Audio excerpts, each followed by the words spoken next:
Welcome to the San Jose Hockey Now podcast. I'm Sheng Peng, editor-in-chief of San Jose Hockey Now. You can also find my work at Sheng_Peng on Twitter and at MEC Sharks.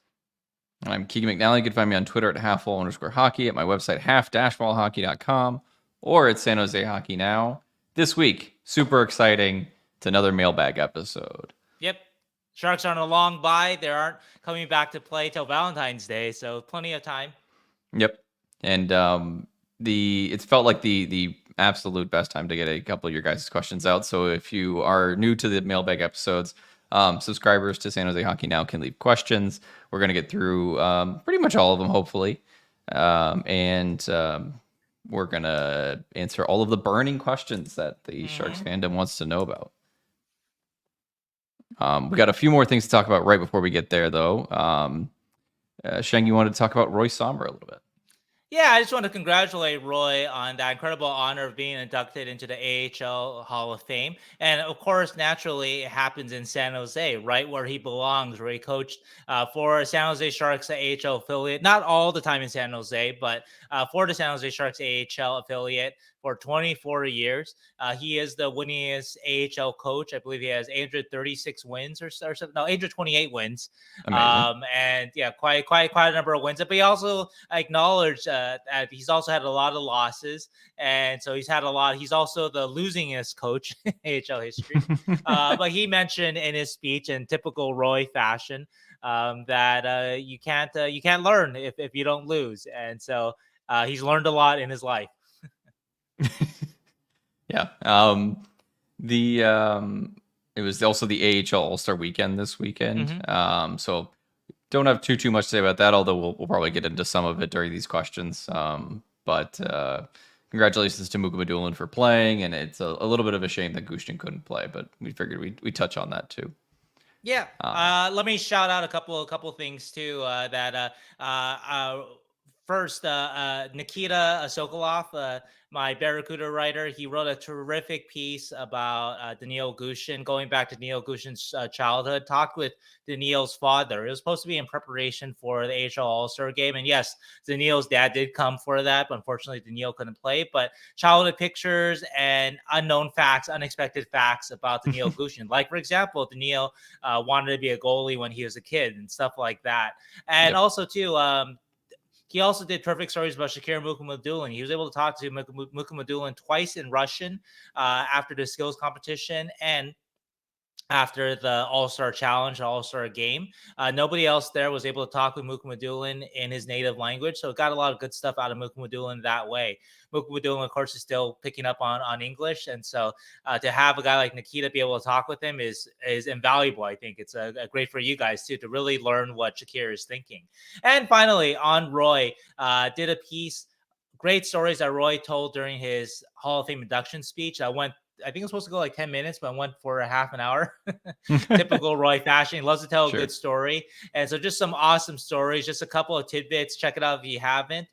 First, what was Warren Strelow's impact on Joe Pavelski? Actually, a really cool bit. Warren Strelo, goaltending coach legend of the Sharks, shepherded guys like Nabokov, like Kiprusoff, guys like that, right? Sharks organization is still missing Warren Strelo after all these years. And anyway, he had an impact, a story that I've never heard of, Joe Pavelski going out to work with Warren Strelo and learning some of his goal scoring skills, maybe from Warren Strelo. So I think that was a really interesting story. And then my favorite one was finally, Roy used to have camping trips with the Barracuda or Thoroughblades or whatever AHL team of the Sharks he was coaching, the Barons, whatever, right?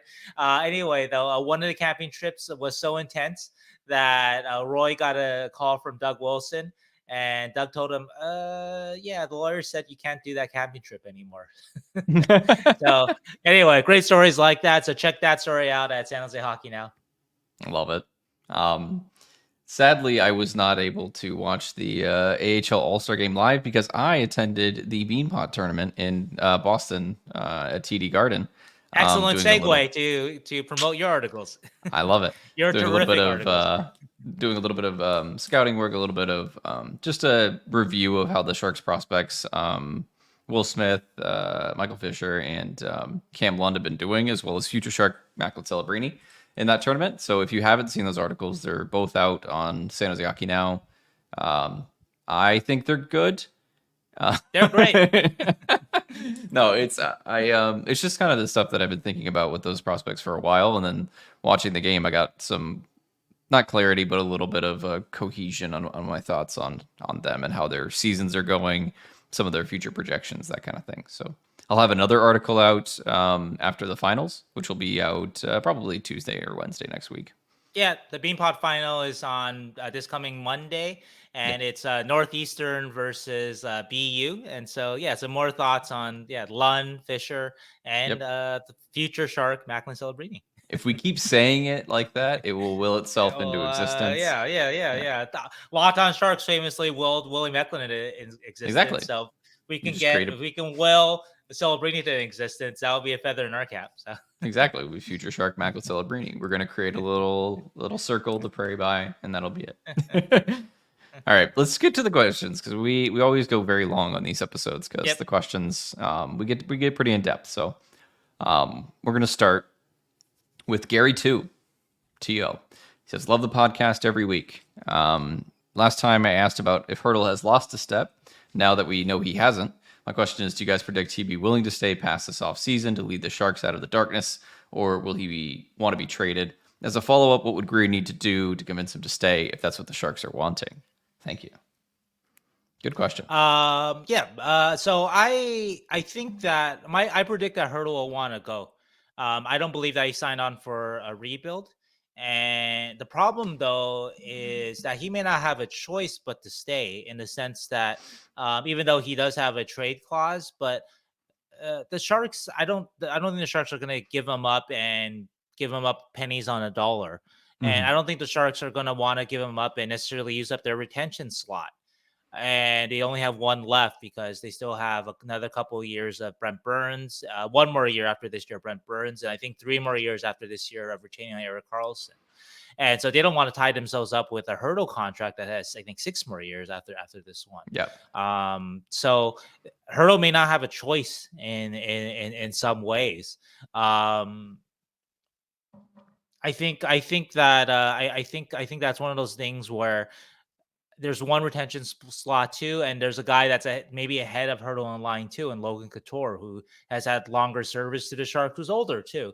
And so it might be like if one player like a Couture really wants to leave to win a Stanley Cup, then that might be more like a Brent Burns situation, an older player that, okay, you've done so much for the Sharks, we're going to let you go. And it's not to say that Hertl hasn't done a lot for the Sharks, but Hertl is younger. And so Hertl may have to kind of stick it and grin with it for a couple more years. I'm not sure. So it could work out that Couture may want to stay a little more just because Couture has been here longer. It's just starting a family here, and there's different kind of factors. But sure. Again, I'm not sure if Hertl will have that choice, though, of just if he wants to leave, that the Sharks will do anything to accommodate him. I'm not quite sure about that. In terms of actually convincing Hertl to want to stay, the Sharks would just have to be better, I think. I do think Hertl wants to win. I think it's very frustrating for him that the Sharks are where they are in the standings, despite his really excellent year. And even though the points aren't there with Hertl, if you just look at his attitude on the ice, and even just on the ice, how much offense he's creating relative to his team. Again, remember, this is not the Sharks team of last year that had Erik Karlsson and Timo Meier at his side. Tomas Hertl is the offensive engine of this team. He doesn't have, again, Karlsson or Meier to kind of be co-engines or tri-engines or whatever, right, with them, right? And so he's doing, I think, exceptional. I've talked to people that think it's amazing he has 34 points in 48 games for this team. And also that it's kind of unfortunate that Hertl at this stage of his career is playing with so little skill. And yet Hertl is able to shine and to excel. And I wrote an article last week All-Star Week, about Hertl's micro stats and his dekes, right? Which I suspected all year. I think I mentioned it on the air, that it feels like Hertl is beating people at will this year. With his dekes, and the stats bear it out. Last year, I think he was about 90th among forwards in open ice dekes. Right now, at the All-Star break, I think he rose to 13th. up to 13th in the league in that category. And so that in the rate category too, not in volume, which obviously he gets a lot of playing time. So to do that in the rate category tells you that he's regularly beating the first man on him. And I've seen that on the ice so much this year. And it's a demonstration of just that his game is back. Like you've seen, Gary, that I think his game is back. And if he was playing with better players this year, if he was playing with Erik Karlsson and Timo Meier, I think Hertl would be for sure a point per game player this year. He'd be producing like the Hertl of 2018-19, who was a point per game player. So anyway, to convince a Hertl to not even think about leaving, it's not that Hertl that wants to leave San Jose, obviously likes San Jose. His family is here. I think he is comfortable in a place where he's not getting killed in the media like last year when he wasn't playing well. And we'll get to that in a little bit. We'll get to something related to that in a little bit. And so I think there's things he likes about San Jose for sure. But it's tough for a guy like him that talks constantly about how the playoffs are the best hockey and how much he misses it. All this around him. And I know some people point at him like, hey, you're making $8 million, but he's not Connor McDavid. And there's something that's not his fault. He's not going to drag the Sharks by his lonesome into playoff position. He's not Wayne Gretzky when the Kings traded for Wayne Gretzky in 1988, pulling the Kings into the playoff picture. That's not his fault. And so anyway, so I think it is tough for him. And so if somehow the Sharks can contend faster than expected, whether that's from a picking Celebrini, future Shark Macklin Celebrini. There it is. There it is, right? Will Smith stepping in, right? That was what we kind of said about Karlsson too before the Bedard draft. Was like if they draft Bedard, she's been kind of hanging out. If they draft Bedard and they do a bunch of moves, maybe Karlsson would want to stay. Turns out they didn't draft Bedard. They didn't do a bunch of moves to be competitive. So there he goes. That's the same kind of thing that happens with Hertl. I think there isn't a lot to say. Like, I honestly, I wouldn't want to try and convince him to stay and then have Grier try and put together a team for Tomas Hertl. I love Hertl, but it's not worth it. There's a future where the Sharks are competitive, and it's probably not with a team built around Tomas Hertl entirely. We need better superstar players that are younger, that are on cheaper contracts, that are going to lead the franchise for the next decade instead of the next 3 to 4 years. So that would be my point. And I want to add to that, when Hertl resigned, and that's, I think, where people have the lack of clarity with the direction of organization, which we've talked about a lot, that the Hertl resigning was not Mike Grier's. It was another regime's. And so we did, actually, the previous incarnation of the San Jose Hockey Now podcast, we did a whole podcast about how to build a winning team around Tomas Hertl, assuming that the Sharks were going to resign him, which they did. And so we didn't think that was going to be a Stanley Cup winning team. And it wasn't a healthy way to build a franchise, but it just made sense. I actually remember even Corey from The Athletic wrote about something about how to, I think the way he phrased it was how to jailbreak a Stanley Cup team or jailbreak a Stanley Cup championship out of this current Sharks team with re-sign Tomas Hertl, with Timo Meier, with Erik Karlsson, all that kind of stuff, right? All those guys, right? And so, but of course, that goes contrary to building a sustainable winning product. So anyway, so we have kind of addressed that before, and it's not the best direction for the franchise. And I think they recognize that finally. I don't think they necessarily did in 2022 when they re-signed Tomas Hertl, but that's too late though. They did. So can't do anything about that. And I mean, there is a world where later on in the future, Tomas Hertl becomes like a very good 3C at $8 million. We'll get to that in a little bit, though, because some people have asked us later on. We'll get to a little bit more talk. So it's not the last thing we say about Hertl, like if we have to keep him and what that means. So it's not all doom and gloom, but thank you for your question, Gary. Let's go to James R. Your pod and 32 thoughts are the most must listens every week. Thank you. So thank you for that. Thank you. Assuming Kahkonen isn't traded by the deadline, I could see the Sharks wanting to run it back with the same tandem next year. That's an interesting thought. What kind of contract do you see them offering? He has a second question there on whether or not this new tandem, Kahkonen and Blackwood, is finally our We've been looking for them to hit on a goaltender. Have they finally hit it with this Evgeni Nabokov and Tomas Spear, Yes. because we've been Exactly. critical, especially in Nabokov, for just the state of the Sharks goaltending in the NHL and the state of the Sharks goaltending in the minor leagues. So. Yeah, so let's answer the first question first. Kahkonen's next contract. I don't know. I honestly think it would just be kind of similar to what he got this time. Like if they wanted to run it back. It's just my opinion, probably something in the $2 million ish range. Yeah, Years. absolutely. He's not going to make like double what Mackenzie Blackwood. That's another thing, right? So he's not going to make double what Mackenzie Blackwood makes or anything like that. So it'll be very close. Mackenzie Blackwood makes 2 years, 2.35. Blackwood was, when he signed, I think it was 2 years, 2.75. So it'd be somewhere in that. It'd be short term too, because as good as Blackwood and Kahkonen have been, I don't think either has proven that, you got to give either of these guys a 5-year contract or anything like that. So yeah. And on your second question, which is a really good question, your second question, I think it is fair to first to credit both Tomas Spear and Evgeni Nabokov for the work they've done on Kahkonen, right? Kahkonen sort of the changes he's had to make to his game have been well documented over the last year and a half or so.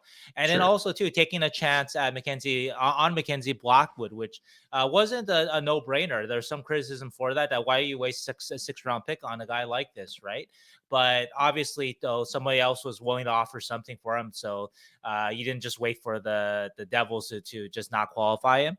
And so he took a chance on a guy whose talent you liked, and he has shown to be kind of definitely he's been a good value trade. He's definitely been worth more than a 6th-round pick. And so yeah, they definitely deserve credit for that. And I think that it does sort of it should at least quiet some of the criticism that Nabokov has received. I think fairly so. Obviously, there are still questions about the system and the prospects, right? But the Sharks didn't draft anybody in goal last year, and so you can't criticize him for that. And obviously, right now there's sort of a dearth of a projectable talent down in the minors, right? If we're being honest. Yep. So that's something that still has to, I guess, happen. But if Nabokov is able to stitch together a good year of goaltending out of every year, and I guess if we look at the last 2 of the 3 years, they had Reimer, who was very good in 21-22. And that was more Nabokov because Spear wasn't with the team yet. And then last year wasn't so good, but this year you've had basic hits with Blackwood and Kahkonen. So basically, if you can find guys on a bargain bin every year to keep the franchise competitive in goal, which they've done which Nabokov has done for 2 of the last 3 years, that buys you time to find your Wallstedt, your future Nabokov or your future Kiprasov or whoever, right? And so so it's a jury's still out on the development of younger guys, but in the end, though, if the product is working in the NHL, then you're basically doing your job. I will add one more note that it would be nice, though, if the product was working, the goaltending was a little better in the AHL, just because I think it supports your prospects better, be it your forwards or your defensemen, if they have a goaltender that's helping them out a little bit. And so I think that's one area that we criticized last week with Patrick Williams. We criticized the Barracuda for starting the season with 3 young goalies in the AHL. And so, but I'm not saying that's a Nabokov decision anyway, but that's one thing that they want to address. And tonight they're starting with Romanov and Beck Warm because so we're not really sure what's the situation is with Mackenzie. Got to check up on that, because last I talked with Mackenzie, he had, I think, shut out the Wranglers, and he was saying that he was fully healthy. So where's Mackenzie? I will have to figure that out. So check up on that one. Yeah. Anyway, the point, I think it's a good point. I think they have hit on a little bit of the pro scouting seems to have hit on a few goalies, right? Like, yes, even Adin Hill to some degree. Exactly. Right? Yeah. Even Adin Hill was a hit, even though it was a year late. and it turns out another team. And it turns out if you put a massive goaltender behind the best defense in the league, it goes pretty well. Good things happen. I mean, good things happen. And Adin Hill was always talented. It's just it wasn't happening for the Sharks. So, in terms of is there another Wallstedt, Askarov coming up in the draft? I don't think there's anyone projected to be a 1st-round pick this year for goaltenders. I think one of the higher ones is Ryerson Leanders, who's like a second, third round pickish kind of range. But things change. But either way, there's not like that going to be picked in the top 15 like there have been in prior years, or top 20 or whatever. So I just want to add one note about Hill, that it's fair to criticize the Sharks, Grier, Joe Will, Doug, whatever happened there, because Hill went from Doug Wilson to Joe Will to Mike Grier. And so somebody didn't like him enough to keep him. And so you can assess blame to Mike Grier, but at that point Hill was very devalued based on the year before. So true. Grier got the most he could at the time for him, I think. But anyway, so we can talk about that part of it. But the one thing though that they were right about, at least I would give this in the Nabokov and Doug Wilson, because Doug Wilson was a GM, was that they were right about Hill's talent. And that trade was not a slam dunk at a time. A lot of people criticized that trade at the time. Like, who's Adin Hill? And why are you giving me a second round pick for him? At that point, I think the most games he had played in the season was like 19 or something like that. Something like that. Something very, very low. So a lot of people were critical of it in the industry, not just fans, but scout types, that sort of thing, right? Yeah. And so I think what Hill has done in Vegas, even though it wasn't for the Sharks, it doesn't justify the Sharks cutting Hill, basically trading an asset, or trading for the asset when the asset was high, second round pick, and then trading him away when his value was lowest, which is obviously not good asset management. So there's no question about that part of it. But I'm going to presume Nabokov and Wilson that they identified the talent there, that the team was right around Hill, and we've seen it with the Golden Knights. And presumably, I'm looking at Team Canada Olympic mocks, and fucking Adin Hill is a starter for a lot of them. It's amazing. Isn't that amazing? Yeah. So I just goaltending blows my mind always. Just absolutely fantastic. Also, interesting note. One of the better Russian goaltenders right now that's available in the draft. He's a double overager, but his last name is Nabokov. It's Ilya Nabokov. Oh, there you go. Oh, that's a cool one. Okay. No idea if they're related. There might be a lot of Nabokovs in Russia, but he's currently got like a 927 in the KHL. A couple of them. Yeah, because I remember there was a big time prospect like 20 years ago, Dmitry Nabokov, no relation. He was supposed to be a sniper that ended up scoring like 7 goals in the NHL or something. So it's pretty good. No, it was not. All right, let's move on. Great question, thank you, James. Jake, I listen weekly, love the podcast. We thank you for listening. I wanted to circle a couple of fun questions back to the last time the Sharks made the playoffs in 2019. Shang, I wanted to know, what was your thoughts on Peter DeBoer scratching Joonas Donskoi in the playoffs over Micheal Haley 5 years ago? If you remember that, and what the heck was running through your mind in that Game 7 against Vegas? Oh my gosh. All right, these are good questions. Yes, they are. And actually, if you can find it, it's been lost in the Fear to Fin, the Purge, the Move Over. Maybe you can still find it somewhere. I wrote a 2,000 word article defending Micheal Haley when I first started covering the Sharks, somewhere very early on, because I saw the hate that Micheal Haley was getting, and I thought that honestly, I thought was very, very unfair. I thought that he was a better player than people were giving him credit for. And so I watched like 6 games of Micheal Haley tape, 6 like shift by shift, going back to Florida too, to try to figure out what the Sharks saw in Micheal Haley. And I remember seeing a guy that was really good on the forecheck, kind of scary at the forecheck at times, kind of like a Ryan Reeves when Ryan Reeves was younger and better. So Haley had a little bit of that. And also too, obviously the stuff just stepping up for his teammates and that sort of thing too. That was important too. And so I actually thought nothing of not much of DeBoer sitting Donskoi in favor of Haley, especially on a fourth line minimal situation. And Donskoi wasn't necessarily playing at, I thought, necessarily his best either. Not enough to be in a lineup. Donskoi, if we remember, at his best, absolutely deserved to be in a lineup. But Donskoi was inconsistent, though, as we can see in sort of his point fluctuations when he moved on, even after the Sharks too. His goal streaks and that sort of thing. So I actually didn't think I wasn't a person that thought anything of it. But do remember, it was a real point of contention, though. If you look up my old tweets, there was something where sometime mid-season, I think. Okay, yeah. So I think another reporter asked the question. I have this. I put out the whole thing on Twitter, so you can see it. A reporter asked DeBoer. People superficially look at it and say, "Why does Donskoi have to lead the lineup? Why can't he go down to the fourth line?" And Sure. do you see that as different roles? What you want on the fourth line? And DeBoer said, "No. I think we have guys who are interchangeable, but I think our fourth line has done a good job with Micheal Haley." Um, and then he said at the end of that quote, "I know people minimize that, but I don't care.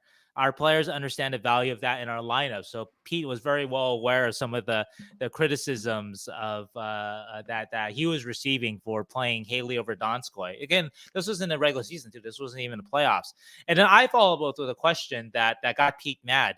And I wish I have the tape somewhere. But anyway, I asked, I know it's not as simple as Haley in for Donskoi, but what element does Haley bring into the lineup as opposed to, and then ... And Pete cut me off. You know what he brings. We're not turning this into a daily story again on the value of Micheal Haley. And remember, I started covering the Sharks that year, so that I don't know if maybe it was reference to past years. I don't know if yeah, because I think Haley was with the Sharks. I think he got picked up on waivers that year, but he had been with the Sharks before, and the same arguments were happening around Micheal Haley a couple of years ago, right? Before this. And so anyway, so if Pete is mad about this, he's like, you know what he brings? We're not turning this into a daily story again on the value of Micheal Haley. I've talked about this ad nauseum. I wasn't there for any of it, Pete, but anyway, you see it. You want to ask how important Micheal Haley is? Ask Brent Burns. Ask Joe Thornton. Ask him. So that reminds me of what's that Dave Chappelle skit when Charlie Murphy is talking about Prince and he's telling that Prince story. It's like, you don't believe me? Ask him. Ask Prince. That's the voice that DeBoer was using. So anyway, you had something to say about Donskoi though, Keegan. So I really appreciate. I wish we had that quote because I do miss sometimes. I miss Pete sometimes, like very occasionally. I miss Pete for like I think he had ran his course with the Sharks when he got ousted. But either way, I do miss Pete sometimes, and I also just miss competitive Sharks hockey. It's weird to think about. Like we're thinking about a lineup decision from 5 years ago, and it's like, oh yeah, they were actually. This was super important at the time. I wasn't mad, and like I don't think that Micheal Haley is particularly. Obviously, he's not as good as Joonas Donskoi, but I remember not being upset about it because I remember Donskoi just playing really poorly, like down the stretch of the season, and I was like, oh yeah, Donskoi is not doing well, and I was like, yeah, sit him. I don't, there was like 3 other lines that I actually cared about, plus the defense, like and the goaltending, and I was like, I don't care what happens to the fourth line. Like put Micheal Haley out there, he'll punch some faces, it's fine.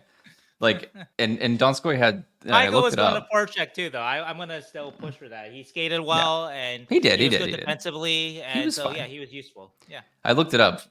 Donskoi had 4 points in the preceding 13 games before the playoffs, and then he had 3 points in the 13 games he played the playoffs. So and that was with limited minutes because he had been pushed down the lineup for weeks and weeks and weeks because he wasn't playing well, and he was an inconsistent player. He had some amazing Sharks moments, but at the time he just wasn't. And when Donskoi is not effective, he's basically invisible. So I don't know. I didn't have a problem with the lineup decision at all at the time. Right. Also, whereas Haley had a degree of consistency, if it wasn't star quality, which Donskoi could pull off star plays, but when Haley was kind of average, it still was. There's a reliability to it, right? So then that coaches really, that really matters. And at the end of the day, when they really needed goals, they weren't going to put out the fourth line anyway. So it wasn't like he was getting caved in every night, Haley, or anything like that. He finished that playoff -1 with 11 games. So good for Haley. I think it was fine. And there was also I don't remember if it was that. There was a couple playoff before that where what's his name? Mike Braun scored a ridiculous goal from the fourth line that was super important. That it just sometimes the guys that show up and just provide lots of energy rather than just being invisible, they pot a goal and you're your team turns around. It happens every single playoff, and maybe that's Right. what DeBoer was going for. Your fourth line pots a crazy goal. That's what they wanted. Right.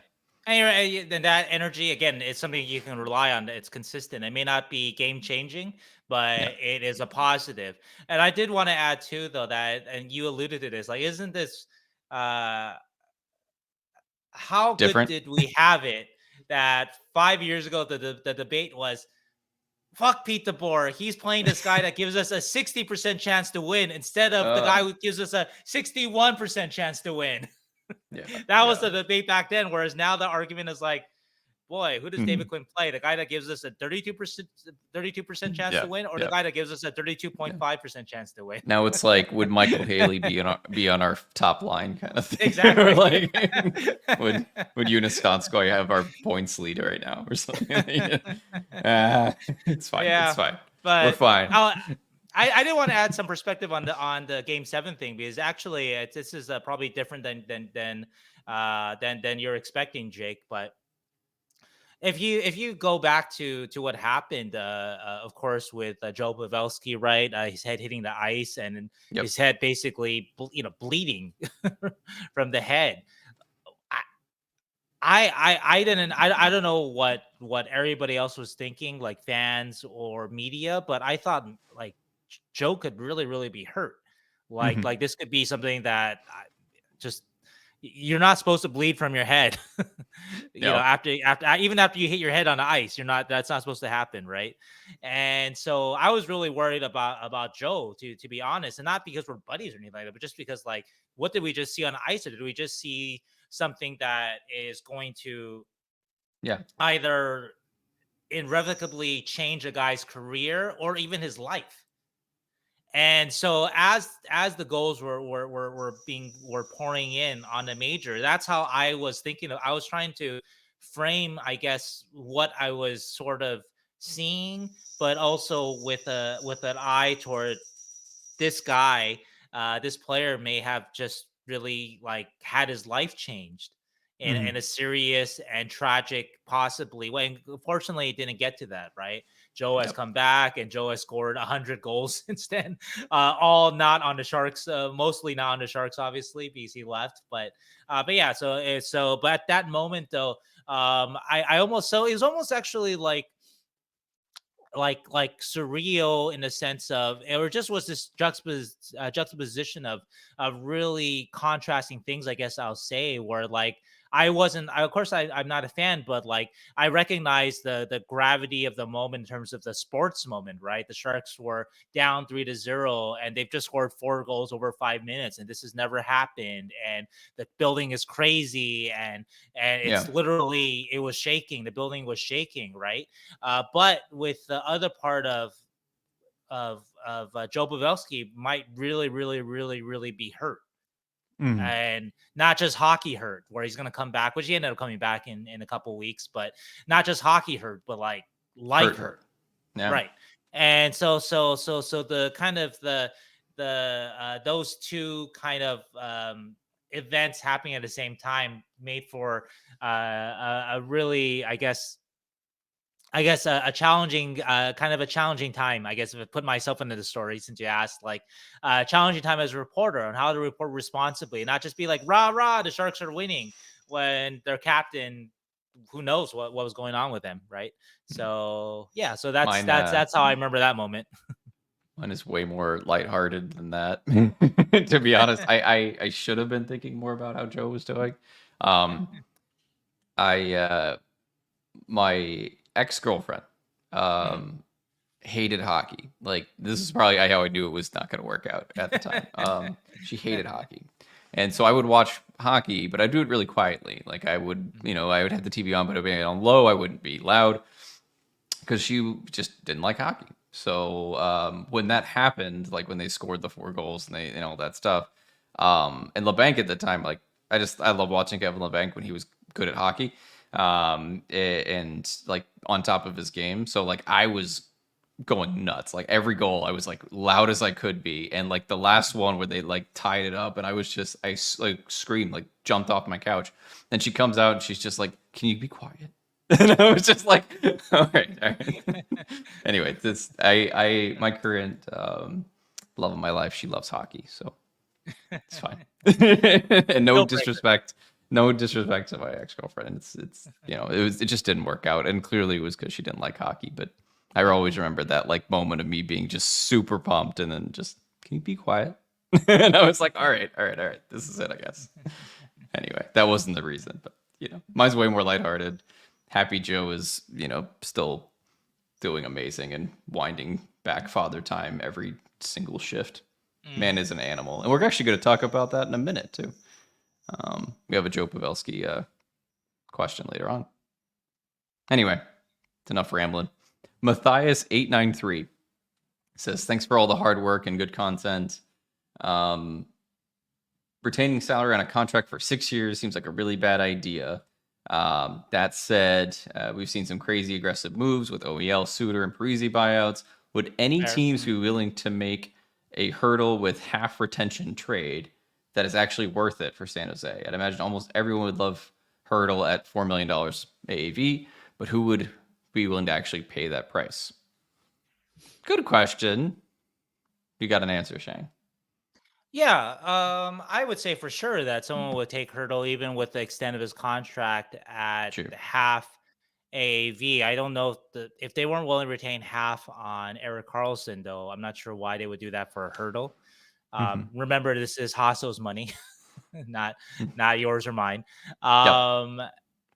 So anyway, yeah, for sure, somebody would. Would somebody give you the full value of Hertl, like kind of his like right now? I don't know about that still. I still think that you would still get diminished offers just because, yeah, the AAV is great, but it's for 6 more years and he's going to be 36. And a lot of teams are going to shy away from that. But sure, I think if you're willing to do that, that teams would be interested, and you probably would get a very good offer for him. Maybe very close to what his offer, like just his on the ice value, something close to that right now. I that's possible. Yeah. Team might take a chance. Would take a chance, I would say. Yeah, I just don't think the Sharks would. I mean, that wasn't his question, but I just don't think the Sharks would do it because it's too long of a retention slot. Like in the NHL and around what the Sharks need to do, it's too long to have that kind of thing lined up. If they upped the retention slots to like 5, maybe, but it's not. Also, too, I think the other part of it too is that $4 million per year on your cap is, even if the cap is rising, that still is a pretty significant amount, especially when maybe it doesn't matter in years 1, 2, 3, the retention when the Sharks aren't very good. But as we've talked about a lot, I believe the Sharks have a plan to try to clear cap space and try to be better sooner than later. And so to have a $4 million millstone when you're trying to be competitive isn't give yourself the best chance to be good. And once again, if they were willing to do it for Erik Karlsson, where I think they had every reason in the world to retain more, I don't see it with Hertl. Yeah, but it would be. I think they would get a good value for it. But if they didn't do it with Karlsson, I don't think they'll do it with Hertl. Yeah, just doesn't make sense to me. All right, Jenna B says, I remember myself and others being impressed with Felix Gagnon's performance at the rookie tournament. He's looked good on a great QMJHL team. He was injured January 20th. Do you know if any of the Sharks are still keeping tabs on him? Or are there any other CHL, NCAA, European free agents the Sharks appear to be interested in, or ones that we're interested in? Thanks for doing the dog photo article I requested last year. It made me smile. Cool. So very number one, Jenna, thank you so much for that suggestion. I really love doing it. Obviously, all I talk about is mushy. So I appreciate a chance to talk to the players about their dogs. And so I'll try to update that story as often as I can in the coming years. In terms of Gagnon in particular, I'm sure they're keeping tabs on him, but I don't have a particular sense if he's a guy that they're looking very, very close at. In terms of your other question about CHL, NCAA, or European free agents, honestly, that's something that I gotta look into more. I'll tell you what, Jen, if I learned anything, I think I thanked you on Twitter for your suggestion, so you'll be the first to know if I learn anything on any of these sort of free agents and ones that they're looking at. And yeah, so that's something to kind of to I need to keep digging on. I haven't looked into it too much to be honest. Yeah. The Sharks used to have this basically when they were competitive. They would sign European free agents all the time. And it does seem like maybe that's trailed off a touch. Like, I don't know about that because I'm just trying to do. They signed Pooley over the summer. Yeah. I do remember that was a Doug Jr. like strategy. He talked about it a lot. Yeah. Donskoi obviously was the Sure. great shining example of a guy who worked. Even Melker Karlsson, who Melker was Karlsson.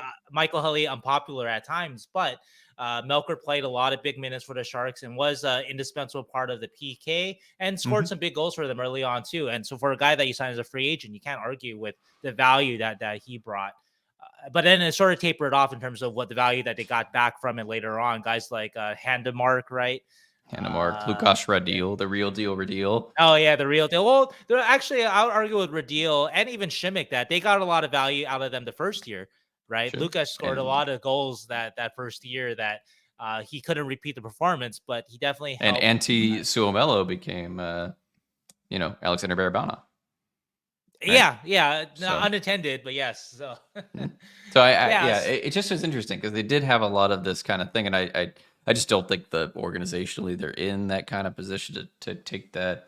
They're trying to get, and in those situations, they're trying to get somebody cheap that's unknown and trying to make them see how they can do in the NHL. But right now, it doesn't really make sense because they're trying to be competitive, I guess. No, that's not true. Yeah, it makes perfect sense to give guys like that chances because if they pan out, right, then you suddenly have a lot more value on your hands. That's exactly what the Sharks are doing. So, I do remember the Kuzmenko one. I think that's a big recent one. I was told the Sharks weren't interested. And obviously, you look at his production, you're like, oh, that's crazy. Why weren't the Sharks interested? But then you see that Vancouver, he was in and out of the lineup. So there are questions about him. He's not a no-brainer kind of guy in your lineup, even if he can score 39 goals like he did last year.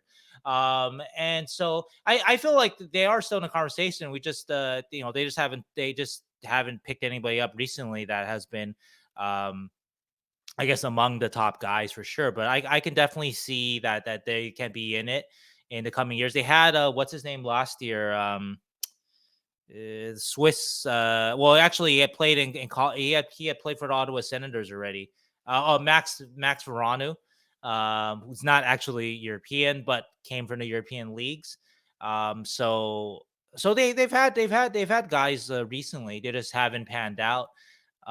They just haven't had a big success, I guess, at it since maybe arguably Shimmick in that 1 year when Shimmick was Brent Burns' partner. Since then, it has been a rough going, but they've tried guys, and so I expect that they will keep doing so. Just keep trying to plug in. They have a lot of holes in their lineup, obviously, so they'll keep trying to plug it in. And like I said, Jenna, that's a great question. I wasn't able to dig too deeply on it yet, but I will, and I will let you know. I have an answer. Basically, the Sharks are in a kind of a little bit of an organizational. Their depth at goaltender isn't very good. This is a good suggestion. Yeah.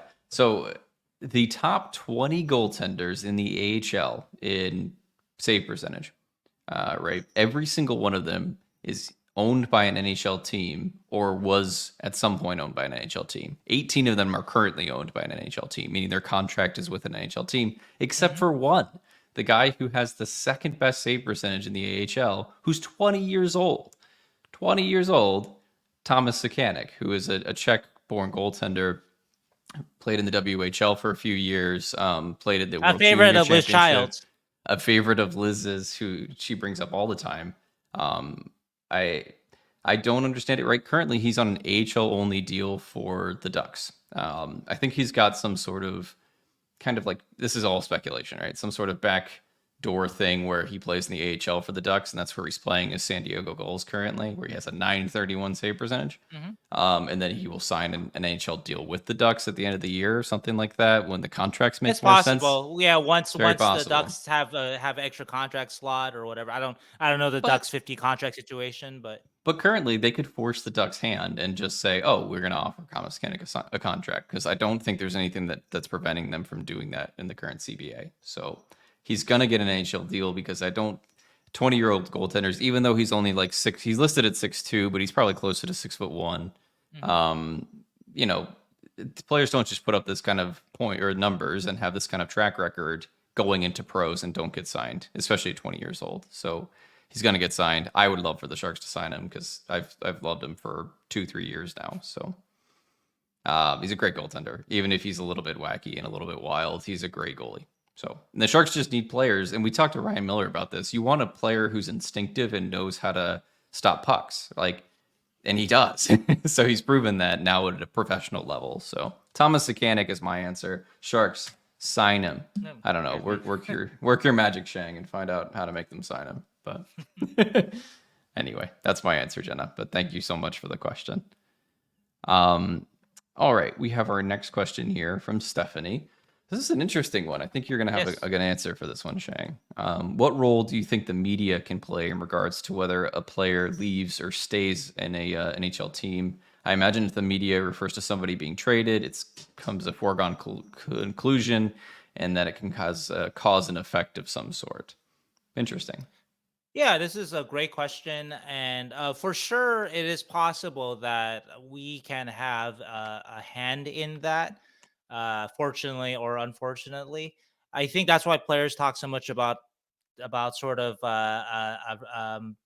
zoning out the media or not paying attention to the media, and they shouldn't really.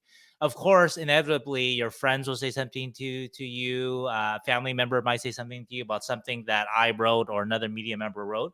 But you also have to you have to overcome that kind of you can't you can't take it to heart. And so if you are a player that happens to, then there is some issue with that. I don't want to say it's just the player's fault that the player can't handle it, because sometimes too, media, they can sort of make a whipping boy out of a player unfairly. I'm not, we're not perfect. I try to be unbiased and try to be objective. So I don't feel like I've done that to a player. Well, Evander Kane might say differently, but I said stuff about Kane about different stuff, never about his on the ice play, because he was a terrific player for the Sharks. But I'm sure there's examples if we dig that where it seemed like, yeah, this particular media member had it out for a player, just had it out for him, and was very, very unfair to him, and that may have caused that player's exit. So anyway, I think it would be naive to say that we have no role, but I don't want to overstate too our influence too. Like, it's the player's job to overcome just all the things around him, right? Including what talking heads like me say or what the fans say and that sort of thing, right?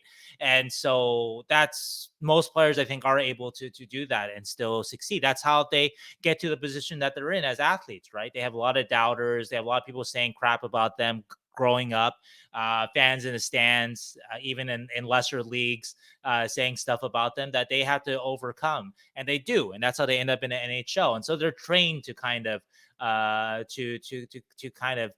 be stronger than their surroundings from the get go. So I think a good example of sort of having that strength, right? And here's a story from last year that I didn't get to write, is a guy like JT Miller in Vancouver, and we've seen some of the kind of I think a little wacky stuff that we saw about Miller last. They all love him this year, right? But the stuff they're saying about him last year, about how lazy he is and all that kind of stuff. People clipping videos of him, not picking up.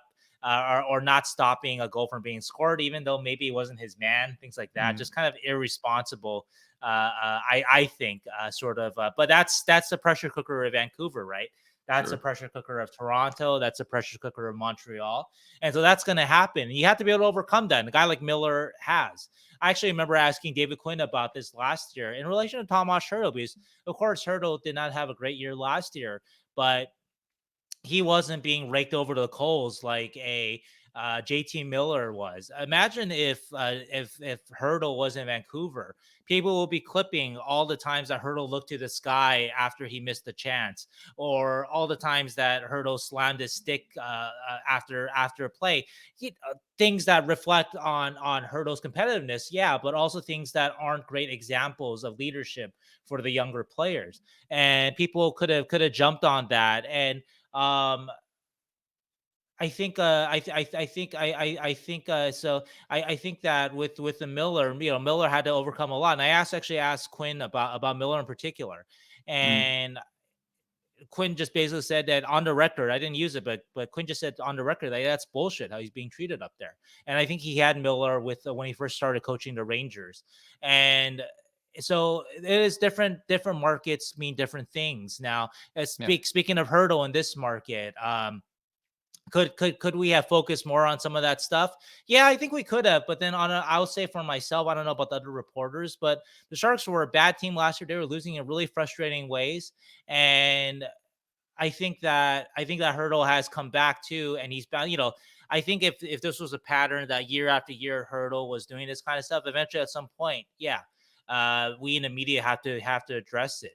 But last year was a tough year for the Sharks, and of course it's a different kind of tough this year. But I think we have seen a better Tomas Hertl this year, Hmm. and so anyway though, yeah. So going back to the original question though about sort of how we affect things.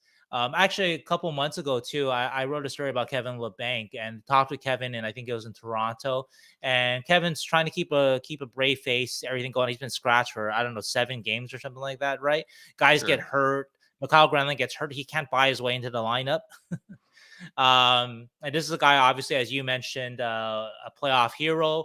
Scored over 50 points before. Still pretty young, 27. And I wrote a story basically saying, and it's not anything that I don't think he does not know, but that the likelihood of him coming back is very, very low. Obviously, I mean, he read the signs, right? Read the room, right? And so, but can something happen, a chain reaction where I don't think Kevin himself is reading an article or whatever, right? But someone a family friend of Kevin says, "Hey, this writer is kind of saying Sure. that you're not going to be back," and can that start a chain reaction, kind of even subconsciously in a guy's head? Of course it can. There's no doubt about that, right? But how can I not write that though? Like, no one thinks Kevin Labanc is coming back next year. I'd be flabbergasted. I'd be shocked. And Hmm. I like Kevin, so it's not saying he should or shouldn't. I like Kevin personally. I've always had good dealings with him, and I think he is a very talented player. And I'll say it again, and you've said this before too, Keegan. I think that it wouldn't surprise me if he does like a Stefan Nason kind of turn, and someone signs him at a low, Sure. low, minimum, and he's like a power play specialist. Throw him on your fourth line. He pops in 30 points, mostly on the power play, and he has a role though. He can help a winning team out. I think that's possible That's for Kevin. possible for sure. Yeah. Yeah. And so yeah, so it's not to say whether or not he should or shouldn't be back, but I'd be shocked if he was. And so, but someone might say something to him, it might affect his play. But if it does, though, again, that's part of the challenge of being a pro athlete. For sure. No. Yeah, and so I think to answer your question, so for sure it can happen. I don't know if necessarily I can't think of too many cases where we as a media we create it that it's sort of self-perpetuating and it happens because we started the ball kind of that's a very different. I mean, you've got to have like massive influence to do that. You've got to be like Stephen A. Smith or something like that to Yeah. Or kind of Elliot get that to Friedman get and that that kind ball of stuff. rolling. Right. And but those guys are national guys too, so it's got to be like I mean, there's very few local guys with Hmm. that kind of influence. Like maybe Michael Russo, Minnesota, if he Sure. chose to use his influence that way, which I've never seen him use in that way. But anyway, Yeah. that kind of thing, maybe that can happen, but it's very, very unlikely. Hmm. But again, though, yeah, like I hope I answered your question well. I think it's a really good question, and it's something for me to Yeah. think about more. But it's hard to answer concretely. But I hope I answered it in some kind of enlightening way. And I know there's I don't have any evidence of this at all, but like stuff like what we're gonna do with Vlasic or what like the Martin Jones buyout. Like at some point, no, probably it wasn't the media saying you need to buy out Martin Jones, but it becomes this kind of like conglomeration of the fans are being like, the goaltending's terrible. Why are we so bad? What are we going to do about Martin Jones? And eventually it happens. Not like, and they make their own decisions. Obviously, management does, but it kind of can come together like that in an interesting way. So. Right. And it wasn't the media that started it. I mean, we need to report that Martin Jones isn't playing well. Exactly. We need to report that Tomas Hertl, sometimes his body language isn't great, which I think I did allude to last year. I didn't make a big deal of it, but it was mentioned. And so we have to report. And if Martin Jones can't overcome it, and not to blame Martin and all for that, the Sharks defense run was terrible. So you can't put it all on Martin. But if you can't overcome it, then what can we do? We have to report what we see. And same thing with Hertl, right? With his body language stuff like that, we have to report it. We have to mention it. And if he overcomes it, which I think he has this year, kudos to him too. So it's just part of sort of the part and parcel, I think, with the job that these kind of sort of. You always want to remain, speculative when you're clear that you're speculating, and sources when you're clear that they're sources, kind of thing, which is the hallmark of good journalism, which you practice all the time, Shane. I try to. So. Okay, so it's a brand new day here at the San Jose Hockey Now podcast. We couldn't quite finish the mailbag on Friday as we had hoped, so we're gonna wrap it up right now. And so anyway, let's go ahead right back to Finco, right? Yeah. So Finco asks, with Eklund back at center recently, could he follow a Joe Pavelski-like path, moving back and forth between like 3 center, 2 wing, honing those skill sets, eventually moving to 2 center, 1 wing in his prime, and combining his phenomenal hockey sense with a signature skill like Pav's tips? They're very different players with different backgrounds, but Pavelski represents one of the most interesting homegrown development paths I've seen out of this organization, and I wonder if Eklund can finally find success in a similar way. That's interesting. Yeah, I think it's very interesting. I think it's certainly possible. You're right about Eklund being very, very smart. And I think the big question with Eklund will be if his body can develop just enough strength. I mean, he has developed more strength, and it's a passable amount of strength for the NHL. But long term to play at center, though, I think he's going to need a little bit more, especially if he wants to bang down defensively and down low and that kind of stuff, right? Stuff that Joe Pavelski does, stuff that Micheal Granlund does. I think we've talked a lot about that. That's a very good model for Eklund to follow. Shorter but stockier guy in Granlund that has been able to thrive in the NHL as a center, in part because he can battle. And Eklund at this point can survive in battles now. In the NHL, in the toughest, he can survive in the toughest areas, but he's not winning a lot of battles yet, I think.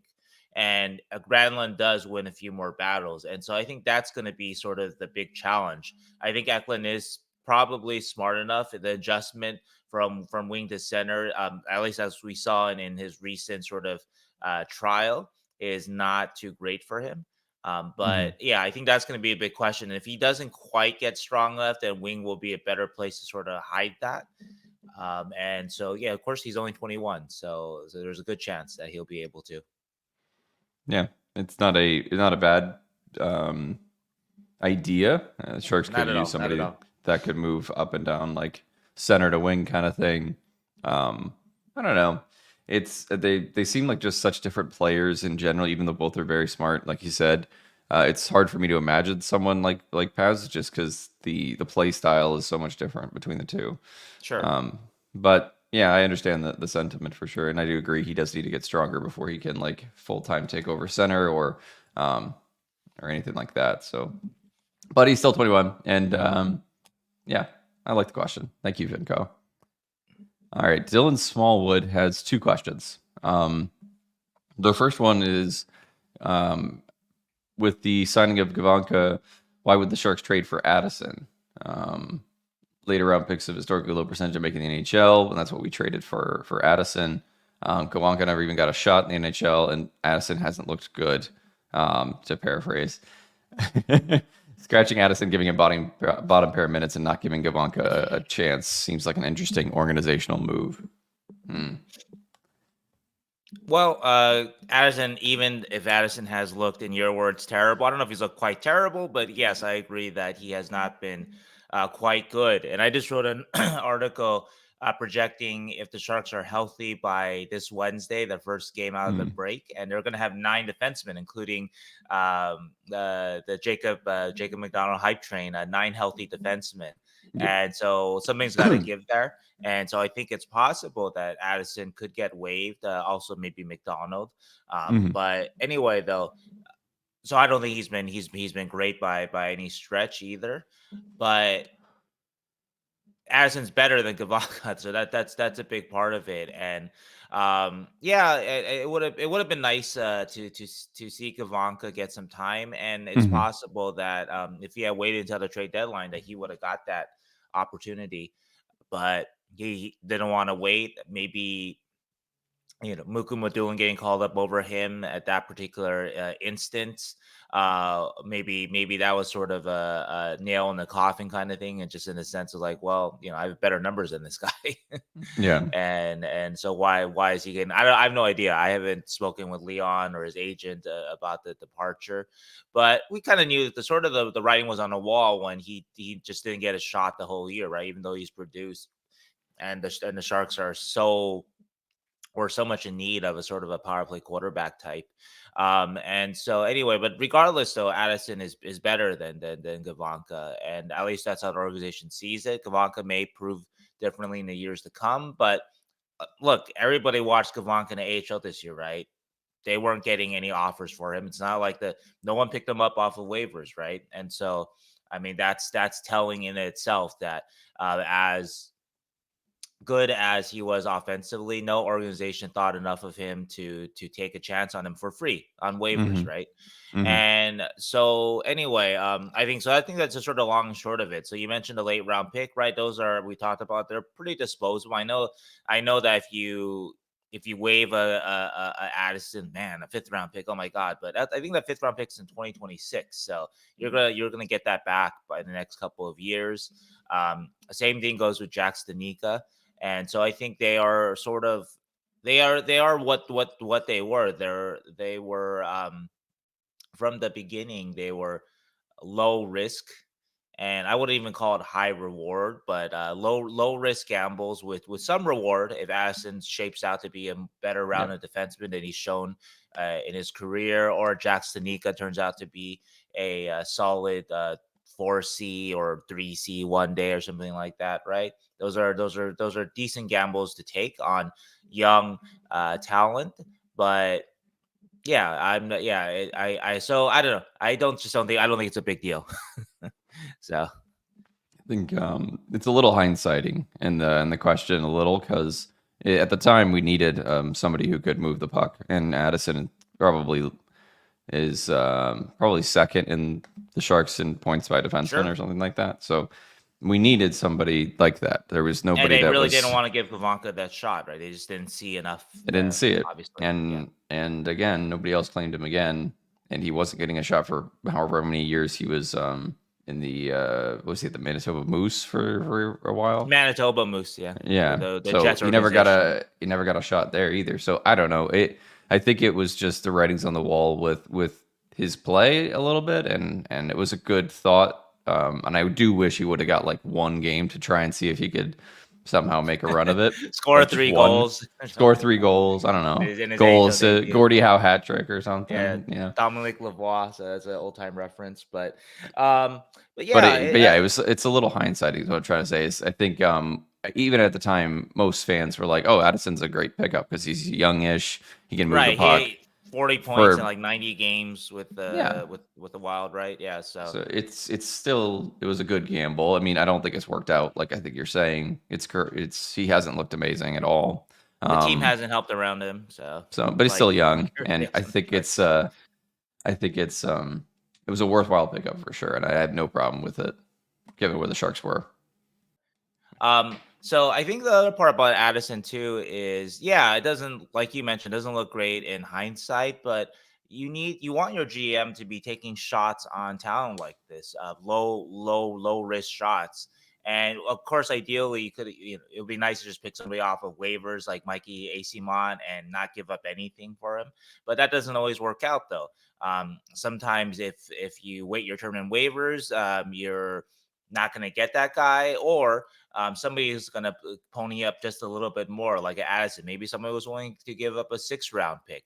And sometimes it doesn't work out, at least immediately, like it hasn't with Addison or Stanika. But sometimes it does work out, like Mackenzie Blackwood, right? The Sharks gave up a 6th-round pick for him. Maybe there's probably a team that was willing to give up a 7th. And so the Sharks are like, no.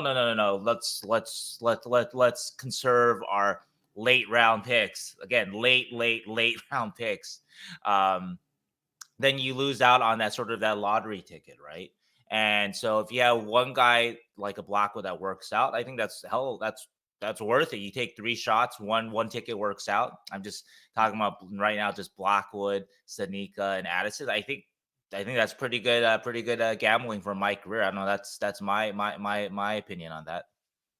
Yeah, absolutely. I think it's a good gamble. It's something he's going to keep doing. It's something that Grier has done for 2 years now, is this kind of low risk gamble, and then try to turn it around for something profitable. So smart moves. And that's what you should do as a rebuilding club. I think, and I understand if you give up a premium pick like a 2nd-round pick for Adin Hill, even a 3rd for Kahkonen. It's not. I don't know if there's quite a premium pick, but still that's a decent high price. So if there's more belly aching about that, then I understand that. But 5th, 6th, we talked about, like you will recoup that.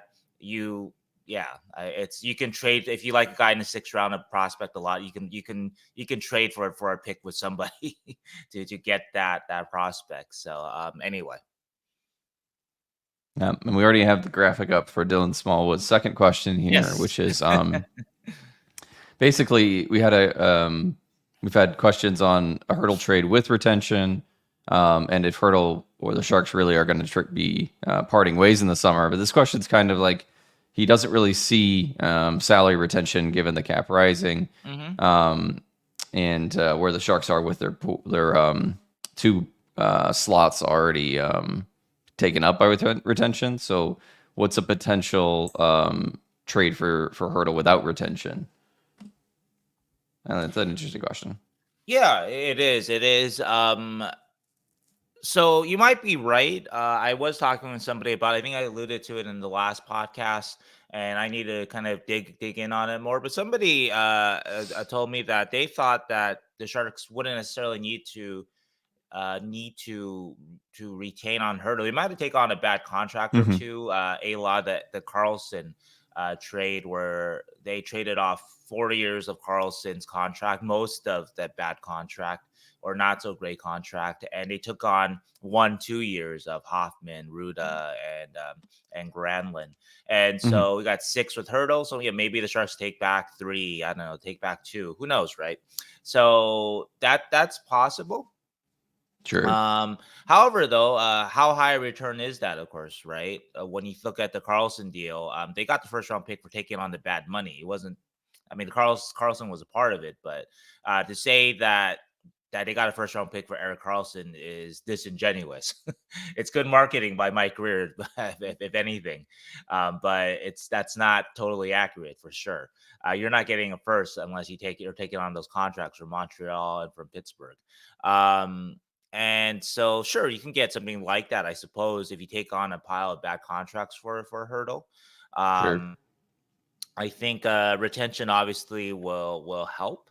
I think, though, it's a little different, though, if we're talking Karlsson and Hertl, though, of course, though, because Karlsson was coming off a Norris Trophy year, a game-changing year, and so maybe that's why Kyle Dubas would take a swing on that. Tomas Hertl, even though he's had a bounce-back year, very good player, I think can be a sort of a game changer in the right role with the right people around him, right?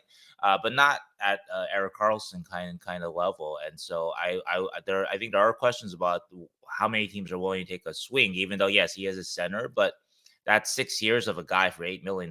That's you see my face. I think that's how GMs will kind of look at it too, like 6 years. That's a long time. And it's not, obviously it's not like Hertl signed his contract in his 20s, or I'm sorry, he did sign in his 20s, but it's not like he's in like his like mid 20s right now. And so it's 6 more years, and you have a few more years in his 20s. He has crossed 30. He's going to be, I think, 36, 37 when the deal is over. So it's not the same kind of thing. So anyway, so to answer your overall question, it might be possible to trade it without retention, but I don't know how much you're expecting, and you're gonna have to take some junk back, some stuff Basically. that you won't like for a couple of years at least, if not more. Because again, if you look at Karlsson, it was 1-2 years of contracts for 4. Hertl 6, so that's, you might have to take on a little more. You might have to take on a Jack Campbell or something like that. I think we might bring him up later. That's like what, 3 more years after this year, right? So something like that, Yep. right? Yep. To make something like that work. One other part of what you mentioned, the rising salary cap, I just was interested, so we kind of looked it up. So Hertl right now is AAV is 8.1375 million, and of 83.5 million, that's roughly 10% or something like that. Mm-hmm. Cap Friendly has an estimate of the cap rising 92 million in 2025-26, and what is that equivalent? And that's still the equivalent of, I think that's about like 8% of 92 million, something rough in that thereabouts region, or Sure, 8.7% or sure. something like that, right? Anyway, so that's still a $7 million player this year. If you bring that 8.7% figure of the salary cap into the current cap. So that's still a pretty expensive player. I think we looked up comps were like Anders Lee, who's not having a great year, but other guys, maybe Landeskog, but of course Landeskog is injured. Everyone's favorite, Mark-Edward Vlasic. So Yeah. anyway, though, it's still a pretty pricey contract, but it's a good point you make, though, that if I think the other part of it too is that if a Hertl has to keep it up, you have this the sort of the, as they say, time is undefeated, and so Mm-hmm. you have the competition between a $8 million player, or even the equivalent of a $7 million player, versus his advancing age. And so Hertl is definitely being back this year. I do believe that very strongly, even if the points aren't quite there. I think that's more Yep. because of his bad team, which we've talked about. But can he do that next year? Can he do that the year after that? And can he keep doing that? And that's going to be a question that other teams, they'll have to ask themselves. Like, do we think that if we make this trade for Tomas Hertl this summer, we might feel pretty good that we're going to get a first line, second line caliber Tomas Hertl for the first couple of years of the remaining 6 years. But if he's going to be a millstone anchor in 4 or 5 years, who really had to think about it then? And so I think Yeah. I think that makes it hard to say that the kind of return the Sharks will get. These kind of things are funny because, like, the moment that Elias Lindholm was traded to Vancouver, right? Like, all their fans on their message boards are like, "How do we re-sign this guy to blah blah blah blah blah?" And it's like, okay, so that you're I don't know, the fans just love acquiring UFAs and then signing them to massive contracts. But when you have a massive contract, fans hate the fact that you might, or like hate the idea of acquiring a massive contract, and it's very funny to me because Lance Home, late 20s, he's scoring just about the same as Hertl this year. I don't know. It makes me giggle every time. Hertl's a great player. He's going to be a great player probably for at least a couple more years, 3-4 years, hopefully. And I think teams that can buy low on that and have the space and can pitch some bad contracts, I think the team should do that. But whether or not they will is another question. GMs are kind of afraid of the cap, but maybe that changes with it going up a little bit, like you said. So I don't know. I do think if it comes to we get some articles out in the summer that's like Hertl's wanting to leave San Jose kind of thing, that a deal like the Karlsson trade makes the most sense. So something where we take back Well, bad contracts. when a guy wants to leave too, like he's not quite seen as, again, Carlson was coming off a Norris Trophy, Yeah. And so you might get something closer to a Brent Burns trade. Maybe. And Hertl, I believe, does have a number of protections.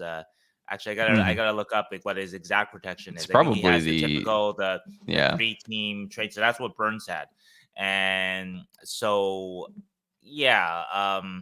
it's hard to say.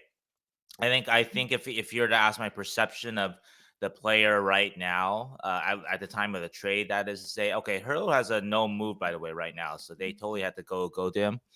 Yeah. What is this? Oh, okay, I'm sorry. It's a 3-team trade list in between 2025 to 2027, 28, and in the last 2 years is a 15 trade list, which is interesting. 15-team trade list the last 2 years of his contract. But anyway, if you're to ask the overall kind of how the league perceives them, obviously Karlsson just won a Norris Trophy, so even though his contract was bad, okay, there's a Norris Trophy winner right there. Brent Burns was still considered, I think, a top 4 defenseman, but maybe fading a little bit, but still a top 4 defenseman. I think Hertl kind of is in between those sort of places. So so maybe taking on, because the Sharks didn't really have to take on any bad contracts with the Burns trade, at least, and they had to retain quite a bit, but they didn't take on any bad contracts, and so. Maybe the Sharks retain a little bit like they did with Karlsson. I don't think, actually, I don't know if that'll happen, obviously, with that only one retention spot left. But anyway, though, so Hertl might be a little in between those kind of values on the open market. But anyway, I don't think that the Sharks will get a strong return for Hertl right now, and I'd be surprised. At least directly for Hertl.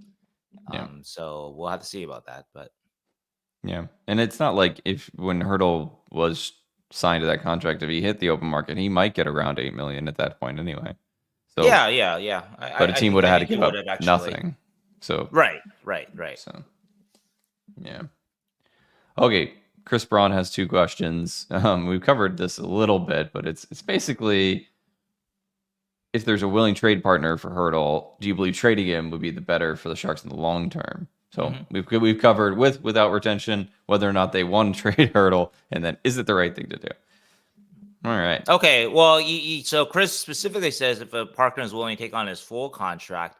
Yes. And my guess is that there's a good chance that would not be worth trading for him because you're not going to get a significant enough return.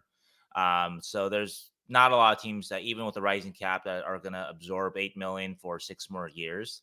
And so in that case, if the return is low, then Hertl does provide a ton of value on the ice, obviously, off the ice, obviously. And of course, we talk on the ice, it's underrated, his impact on lines, on younger wingers like a Zetterlund, like a Eklund, or on proven wingers like a guy like Barabanov, as we saw a couple years ago. Even Jacob Peterson last year put up a bunch of points next to, not coincidentally, Tomas Hertl.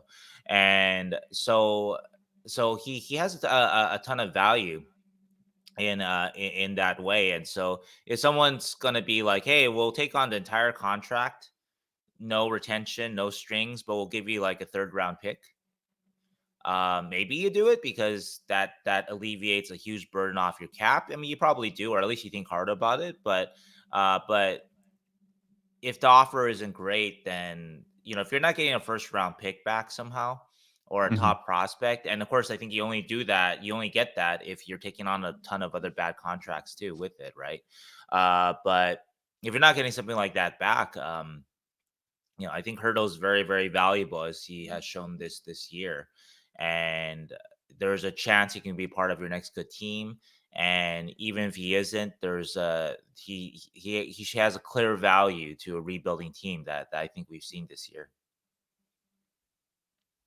I think you're right. If you're not getting a good trade return, unless I don't know. I do like Hertl, and I think he's still got value, even if he does move down the lineup in his later years. So you build around Hertl as like a very solid forward, while you have upcoming talent that are more offensively gifted, hopefully.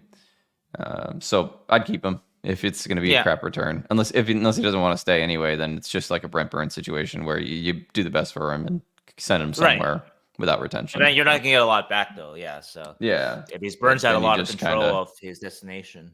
Then you just kind of write it off and say that, you're doing the best for a player that was in the Sharks uniform for like 10 years. So yeah.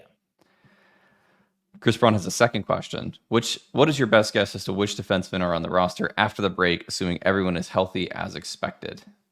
Oh yeah, there's 9 of them. Yeah, and I just put out an article on that. So I think I had a guess of perhaps, and they've already sent Mukumudulin down.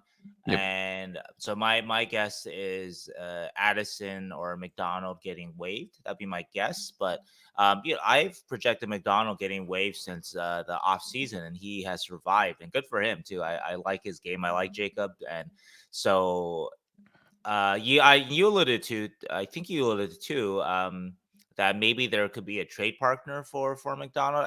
Maybe. Yeah, I mean, I don't think it's over like. I wouldn't rule it out. It's not like a Kevin Labanc trade or something like that, which I would pretty much rule out. But it's also not, he's so valuable that for sure he's going to get a trade, but maybe. And so that'd be one way to alleviate that situation too, to get anything for Jacob, maybe a late pick.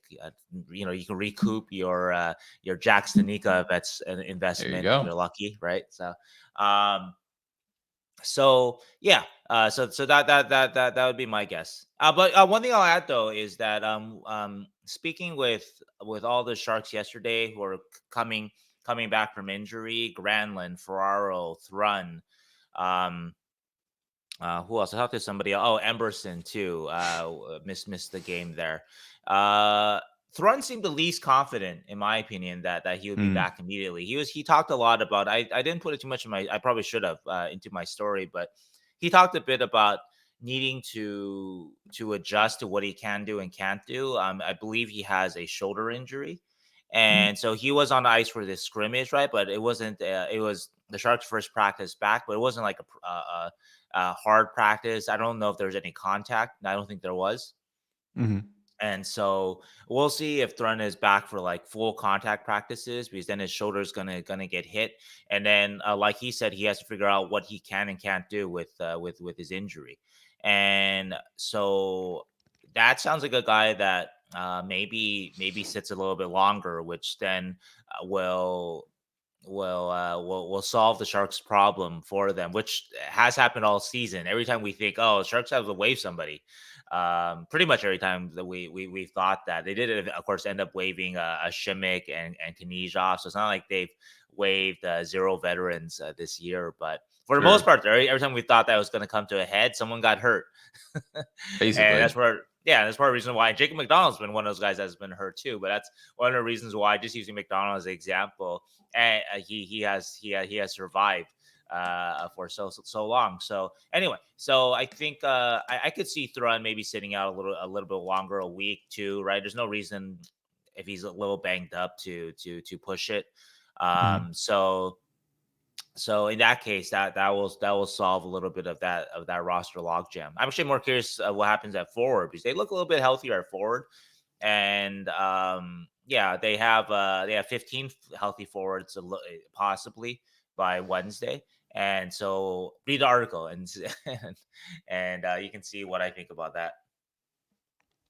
Love it. Yep. Let's go on to the next question by Jigglz. It's a very good name. While it's hard to project out at this point into the offseason, what are some realistic free agent or trade targets that fit the mold of what Grier might be looking for this offseason? Not necessarily to go after said player, but what's an archetype or a baseline of what we could expect the Sharks to go after? Good question. Yeah. And Mike has been pretty consistent about this, saying this since he's been hired. I will say last offseason, he may have gone off script a little bit in the players that he acquired, because I think he just was taking on contract dumps and kind of considering more like the upside of these players, guys like Hoffman and Duclair, maybe. And anyway, though, Mike said he said this at the most recent State of the Sharks, and he said things like this all the time. And so I think these are players that he wants. And the quote is big, fast, competitive. He was asked the identity of the Sharks that he wants. And so big, fast, in your face, hard to play against. That's a team that I think we as a staff, we kind of envision. We're kind of chipping away at that. We're not there yet, obviously. And so I think of guys like Sturm. I think they hope Cunnin would be one of those guys. And so guys like that, I think, are more along the lines of where they think they are still. Guys that will keep the Sharks in the games and keep them playing hard and hard to play against that cliche, but not necessarily going to break the bank, not going to require 5-year contracts, 5-year commitments, because that's not where the Sharks are as an organization. And just basically keep things afloat for a couple of years as the Sharks keep trying to continue to build at or continue to shepherd along young prospects to take over and to star for the Sharks in the coming years. Yeah, and he also mentioned specifically we're not going to give out long contracts to guys in their 30s, kind of thing. Remember that? Oh yeah, that Grier said that. Yeah, so I think we have a type. I think short term, like a trade for a guy like Cunnin, but then try him to a short term contract. A signing of a guy like Sturm, maybe a year longer than you want, or a year longer than other teams would offer, but I think that's definitely worked out for the Sharks. But I think that type of player, Matt Benning, is more ideal. I did mention Hoffman and Duclair. I think partly that was just guessing, because those guys don't necessarily fit the hard to play against mode, to be honest, even though Duclair is fast. But I think they were hoping for a little more goal scoring, and the likelihood was that they will trade if they can both of those guys. So I think that's what they were. So there, I think that was maybe and also I know that they made an offer to Tarasenko, which also doesn't quite fit that mold. But I think that one, again, those are all sort of, they don't quite fit that mold, but let's try to get what we can get for those guys. Let's take a gamble there. I think again, if everyone looks at hindsight, the Duclair deal, Duclair hasn't been great for the Sharks. He hasn't quite worked out quite the way the Sharks hope, but they took a very, again, hindsight is easy. At the time, I think most people thought that was a very reasonable, very good deal. They took a bigger contract and Duclair off of some team's hands, a guy with 30 goal potential for a 5th round pick and a excellent, but still a 4th line guy in Steven Lawrence. And so I think that's a trade that you would still make every day pretty much. But I do wonder though, and this is a summer thing, but so the first summer of Mike as GM, there definitely was a focus on that specific kind of player. And that was pretty much the only guys the Sharks acquired were guys that they thought would fit that mold. Whether they succeeded in that or not, that's another thing, right? Guys like Lindblom. But I think that was all the mold of the guys that they're trying to get consistently. Whereas Mike, I think, did veer off of it a little bit this offseason, and the results have been even worse, less competitive, even if they've acquired more talent over the summer, right? More goal scoring talent. So I wonder if this summer will be a focus back on, let's just get the players, even if we're not a high scoring team, let's just get the players that are going to grind and play an honest game and all that kind of stuff. So my name for those kind of players, because there's, you've heard of like Johnny Football, who's a specific player, Johnny Hockey. It's Mikey Hockey. It's a guy that named after Mike Grier himself. That's the name of those players. So you want to get Mikey Hockey, Griersy Hockey. Yeah. You want to get that kind of player. I think that's what he's probably going to go after. And I do think maybe they're going to try and find one like mid to late 20s player that they think could be a cornerstone for the future in some way. Either that's on offense or defense. I think they're going to try and find one this offseason. That's interesting. Okay, we'll see. We'll talk more about that. Sounds like a great future episode. Yeah. I'm gonna misspell his, or I'm gonna say his last name unless you know how to say it. Alex's last name. Our buddy Alex G. So Alex G. Genadinik. You know who he is. Yeah, that's pretty good. That sounds about right. There's a lot of questions in here. I'm just gonna, Yeah, you know what? we We're can at the end of the summarize. Yeah. episode. Yes. It's kind of a some mock trades basically. He mentioned trading Kahkonen to New Jersey, or Kahkonen Ferraro to Toronto, retaining 50% on Granlund to get a first. He basically trying to find a way to get a bunch of firsts or a bunch more draft Yeah, capital from our the first guys. question here kind of summarizes it. How would you Hmm. squeeze out the most first and second round picks from the players that we have to trade? Right. Have to is an interesting statement there too. That's true. Yeah, 'Cause there's yeah. 'cause I don't know if we have to trade any of those players, but I don't know. I think there could be some sort of goalie trade where you take a goaltender that's struggling that makes a big cap hit, and you give them Kaapo Kahkonen in exchange for that big cap hit. Yeah, but then you're getting the first for the cap, which is fine. The Basically, Sharks are it's going to play, just but it's do the classic Sharks Grier. want to? Yeah, but will the Sharks want to take on 3 years of Jack Campbell, 3 Maybe. more years after this year? And considering what they did with the Erik Karlsson trade, where they specifically took on contracts with right now only a year left at most, right? Ruda and Granlund. And so do they want to, unless they really like Campbell, they think Campbell can be a solution. Sure. I'm not sure if that fits their plan, because like we talked about, 2025, 26 might be when they're hoping to really start coming out of this and make a little bit of noise and be a little bit of a threat. Not necessarily make the playoffs, but just kind of be in that conversation. And committing 4.5 million, is that Campbell's cap hit, I believe, for the next 3 years, to somebody that they don't believe in. I don't know if they would do that, but that would get them a first, though. I just don't know if they would do that. Anyway, to answer Alex's overall question, I think if they did retain 50% on a Granlund, they could be able to pull that kind of it's possible. But again, though, they have one retention spot. I think they're low to kind of give up flexibility, and I would imagine that retention spot goes for a player that has expiring contract this year. Grease the wheels for a Kahkonen, a Duclair, a Hoffman to go. But even the Sharks were to retain on that and have the summer flexibility of having that retention spot open back up again, I don't think that's going to get them a first round pick.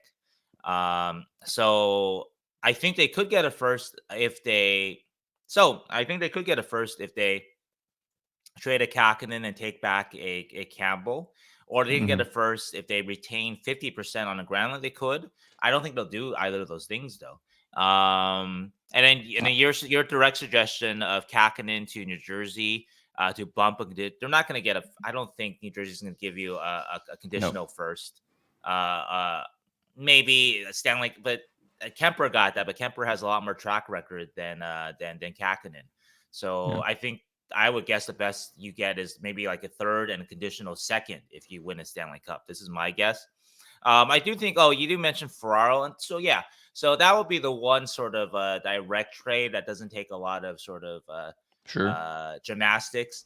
That might net you that first, but that's a maybe, I think. Yeah, so that's a pretty big maybe. So okay, so I would rank the 3 options we mentioned for the Sharks getting first round picks in likelihood.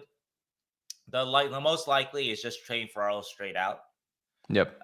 Number 2, I think, is taking retaining on Granlund, because that's what 2.5 million. So that's not an upsetting amount to retain each year. I do think the Sharks want to retain their flexibility, like I said, so I find that unlikely. And the last one is taking back a contract of, say, Campbell's length. If it's like a Samsonov that's expiring, but that's Kahkonen's contract that's also expiring. So I'm not sure. Leafs aren't going to give you a first for that. They don't need it. They don't need. Yeah. Here's the deal with the Leafs, though. You trade Ferraro and Kahkonen for Brody and Samsonov from the Leafs. You basically alleviate a lot of their cap situation. Sure. Yeah, and they can use that space to trade for somebody else, right? Yeah. So and you get a first because you're giving them Ferraro and Kahkonen. So you're basically the 2 areas of their game that they're trying to improve. And they put out Friedman put out a thing that said that they're willing to trade their first round pick. They're trying to improve their defense, become more physical. They're trying to improve their goaltending. You say, hey, I got a solution for both, and you give them, and you still get Samsonov back, who, is not the vaunted goalie was 2 years ago, but He he's could definitely 26. have play well and repair his value Yeah, very quickly, though. he's Yeah, young. he's still youngish. Yeah, So you get him to try out the end of the year with the Sharks and see if he does go well in net with Mackenzie Blackwood.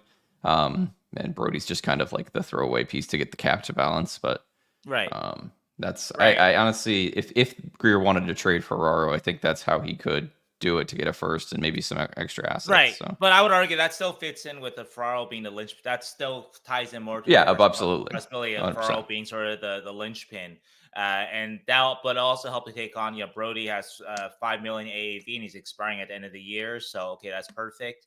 And then Samsonov is also expiring, and so Mm-hmm. yeah, so that could happen. Yeah, something like that. I suppose. Yeah. Yeah, is all that worth it? I don't know, maybe. Yeah. It's I mean, and Toronto's also first could be a first that, as given their playoff history, that could be a pretty good first, a pretty high, it could be like 24 or something. but maybe higher than that. Yeah, Yeah, I'm yeah, that's a 18, great idea. 19. I just really hope that Kahkonen pulls the old Russian spy thing, and the Kahkonen's Russian, but that he just he tanks their playoff hopes, But anyway, I think that'll be I don't know. I just don't see Grier trading Ferraro. I think we've talked about it a lot, and I just We don't. have, yeah. I just don't know. Everybody's mentioned how much they love Ferraro, and other than that, the rumor nationally that Ferraro might be available, I don't know. I don't see it happening. Yeah, I don't know. I think it'll be tempting if he can swing a first and not Yeah, have to take on any. Again, if you take it on Brody and Samson, those are all expiring contracts. So it's so yeah, of course. yeah. So those you can stomach that for this year for sure. Um. So Just- yeah. I think. It's possible, I guess, but Yeah, I guess so. Yeah, I'm trying. I got to think about who else available on defense too. If that's what the Leafs want to improve, and their first is available, sure. But yeah. yeah. Just it actually kind of goes into our next question, basically Mhm. by Stefan Schwartz, where thanks for the coverage, gents. Can you offer any insights on this year's locker room dynamic versus prior years? Which guys have the most respected voices? Who's always talking? Who tends to hang out with who the most? Is the atmosphere more lively than recent years? And if so, how? Many wants to be a fly on the wall of the locker room questions, but it goes with the Ferraro thing. It's like, how important is Ferraro for this team, given just there's not a lot of voices in that locker room that are like Ferraro's? Well, he is for sure the loudest, and there's no question about that. Sure. So we have a media a workroom that I guess it's basically right above the locker room, and right above where they work out. Or I'm not sure, they may work out upstairs and all. But anyway, the point is that you can hear a Ferraro oftentimes. Yeah. Just yelling, razzing guys, trying to get guys going, from our room that is closed off from everything else. And consistently, he's the one guy that you can hear. And so he is, yeah, he is a very impactful leader. And we've talked about he's young enough to be part of the next good Sharks team. To sort Mhm. of touch on your other questions there, Stefan. So I think the room is considered, and I wrote about this recently in my Tomas Hertl story about sort of the micro stats behind his comeback season, but also too, part and parcel with that is his better attitude on the ice, and I think a more positive leadership. And the room has become, and it's become his and Couture's room. And of course, Couture was gone for half the season, so that I'm sure allowed Tomas to kind of take over the room even more in some ways. Mhm. Couple of the friendships that we've seen in the room, Eklund and Zetterlund are very very tight. They do literally everything together. They just want to cobble together, but literally they do everything together, even Yeah. even before that. And so Yeah, they're very good friends. Kahkonen and Blackwood have a very a fun relationship. A lot of banter in the locker room, and they hang out a little bit off the ice. I don't think they're quite at the Eklund and Zetterlund level of basically being roommates, but not being roommates. But though, Kahkonen and Blackwood are, yeah, you can tell that they like each other. That not that I've seen problems with past Sharks goaltending tandems. I haven't. But I would say that Blackwood and Kahkonen are, in my estimation, from what I can see and hear, that they are a little bit closer than past Sharks goaltending tandems that I've seen. Um, and finally, I think one guy that is a very underrated leader is Granlund. He's not talked about a lot. He's kind of a quiet leader, but he's a Sure. guy that will take guys aside after a penalty kill or something on the ice and just talk to them like, "Hey, you got to do this. You got to do this. That sort of thing." And I think he's developed as kind of a sneaky a sneaky kind of leader of the room. And overall, I would say in general, the room in general is actually overall, considering what the team's record is, has been a fairly positive place. You know, guys are trying to stay positive. Guys are trying to, I think, kind of pump each other up. So it's not. I think it does help too that it's not a locker room that I think when you have a lot of expectations, like teams, like if you're expected to win a Stanley Cup or like the Kings, right? We saw this in public, right? With comments by Doughty and Kopitar recently. If you have a Hmm. lot of expectations, then there's a bit more snipping and in public. Hmm. And I'm sure that extends to privately. In this case, though, um, low expectation team, obviously, and so that's helped that everyone has tried to stay positive in sort of. I think everyone knows what the Sharks are and whatever they are hoping for at the beginning of the season. I think they learned quickly that they weren't going to be that surprise Cinderella team or whatever. And so everyone's just trying to kind of keep afloat and keep smiling. And I think they're doing a decent job of it. Yeah. I I do enjoy like Eklund and Zetterlund's like Bromance, yeah. bromance. I think that's a really cool thing that I just didn't expect to happen after the um after Zetterlund's season last year because he just Mhm. wasn't very effective on the ice, and I didn't know how long he was going to be around with the Sharks, but it seems like he's kind of stuck in this year, so I like Yeah. that a lot. Um, but all right, this is our last question. Zeke Oh, asks, bonus should question. Yes, oh bonus yes, this question. is Yeah. a bonus Yeah. question Yeah, we're from putting Zeke. this in for Zeke. So It wasn't on the article, so Zeke, you got to put it on the article, man. But anyway, should the Sharks put Labanc on the CUDA? That's a team which needs the help, could use some positives and some scoring. There's nothing to be gained with him playing for Quinn. I think many hoped he'd be tradable, but that seems like a long shot. I'd say that last part for sure, but you never know. no, I You would. know. I guess I don't know because yeah, I can't see in the future, but I know. Yeah, yeah, um. So yeah, actually, well, since we brought it up, it's actually related to Chris Braun's question about. Well, Chris asked what the defense will look like. I sure. looked at what the forwards will look like if everybody's healthy, and looking at it, if they have 15 forwards, and I mentioned, I'll just give away. It's not some great Sure. subscriber articles. If you got this far and you're still listening, you've earned You the. win. Yeah. Anyway, you're a subscriber anyway, so chances are so because this is a subscriber mailbag. Anyway, though, so I have a Carpenter going down, and not because of anything that he's done. He's actually been, I think, very good, decent at least in a 4C role. Yeah. Yeah, if the Sharks are healthy up the middle, Couture, Hertl, Sturm, and Granlund, that's their greatest position of strength.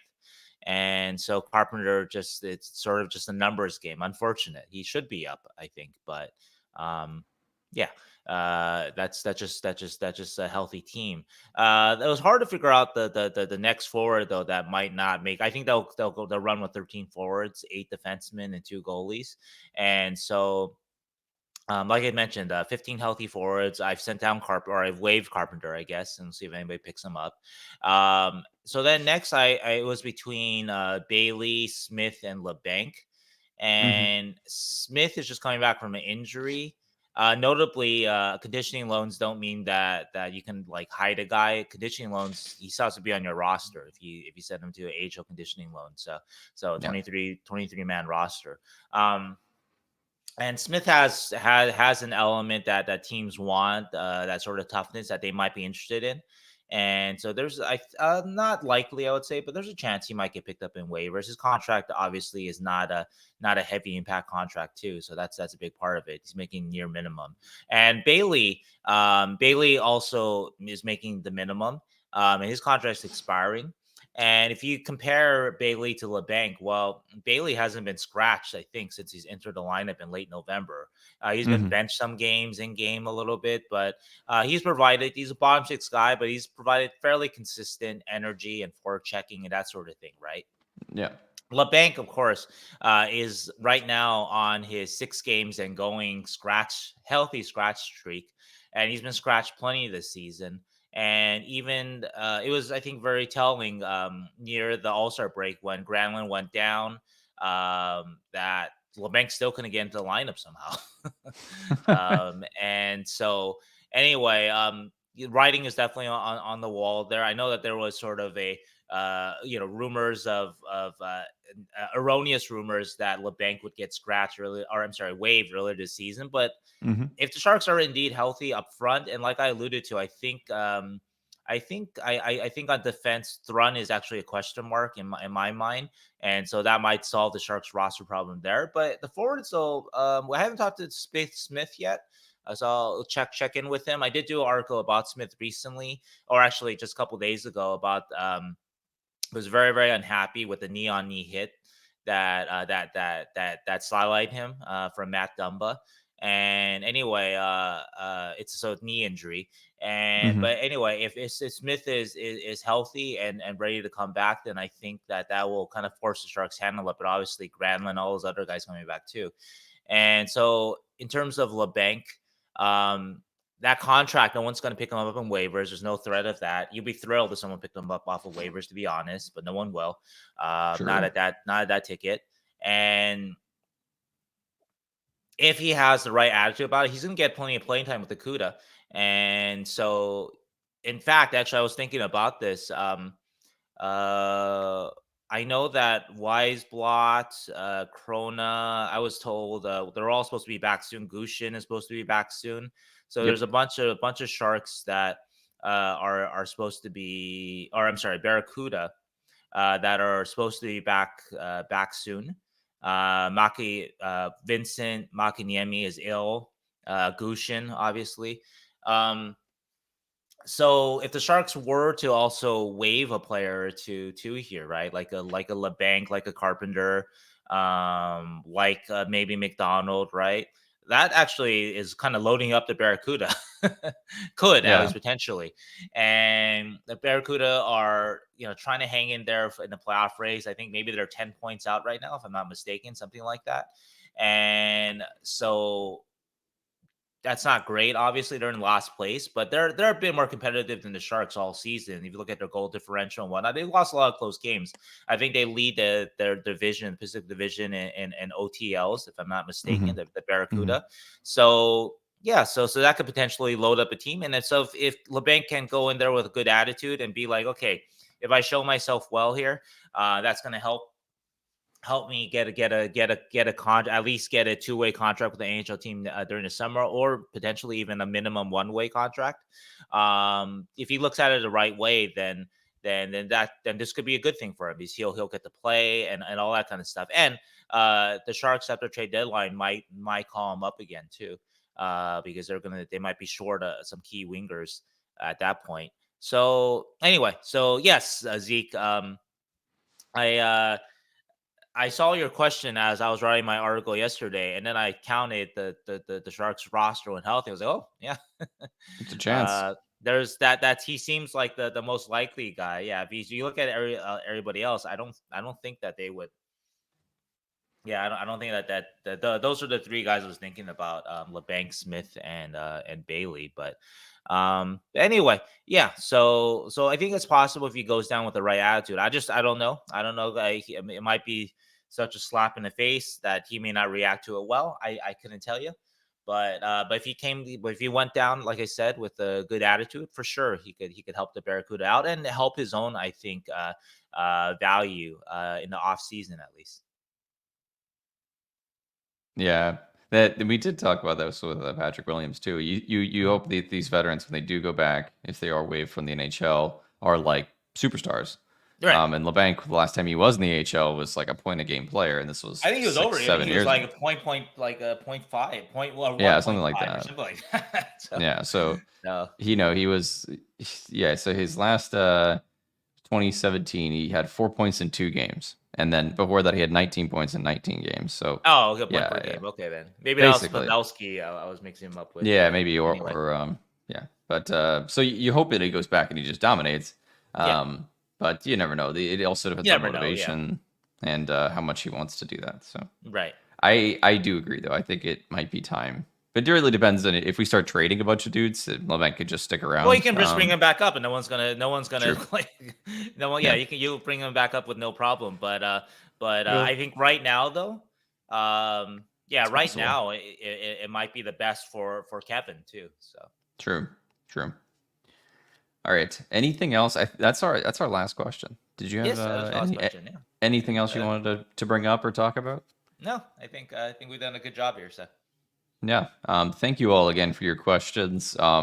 If you're going to comment next time, make sure you comment on the article and look out for it. It'll probably be a couple months, maybe after the trade deadline, that kind of thing. Something like that. I'm sure people will have questions depending on what we do. So we'll cover a bunch of stuff. And we'll see you all next week after the Sharks are finally back to playing hockey. Finally. Oh, my God. But bye, everybody. bye. Bye.